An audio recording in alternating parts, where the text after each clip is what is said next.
Okay, balandeli nababukeli siyaxolisa ngephutha lenzekile imshini yabelungu ithe ukubuyisela isinyameni. Kodwa ke ake siqhubeke nodokotela asichazele la ubesasichazela ngesibunge udokotela.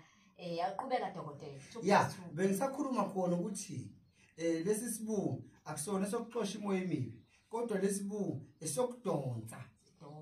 Sidonsa abantu ngaba sesontweni, ngabe endaweni yebhizinisi. Into nje ethinta abantu. Sinamandla lesi ngoba sakhiwe sasakhiwa ngisho nanempukane yezulu. Uyazi ukuthi impukane ishesha kangakanani?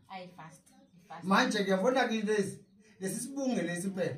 Sibaluleke ngalendlela ukuthi abantu abanamabhizinisi abafufusayo abasebenzise sona abangafuni ekuthwala, abangafuni izinto ezisindayo. Ngesibunge nje ungaphumelela uye phambili. Ngiye phambili nje impela ngalesi sibunge. Nkosi yami ngiyakutshela nasi. Ayike balandeli nangu udokotela useyichazeleka indaba yokuthi ngalewo ukuthi size sithwale nani zikhona iwasha zenzayo likhona iJordani sikhona nasisibungu kusho ukuthi ke nje hayi siyaceba kwamhlaba yalingana siyayicebela nje dokotela kwamhlaba yalingana ngehlale kunje ngisho sebethanda ngisho sekunjani kukhona konke siyabonga babukeli ukusilandela nokusilalela nokukhomenta okuhle sengathi ngaqhubeka kube kanjalo.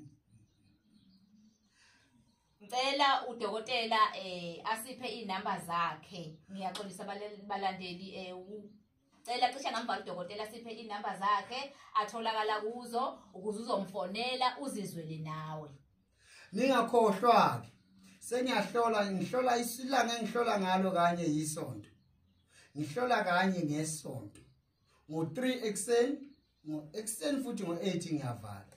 Thatha inamba le 076 45 400 45. Siyabonga. Sicela uphinde dokotela sisele yebo sele 076 45 400 45. Yeah. Dokotela 2+2 uyomthola lapho siyabonga.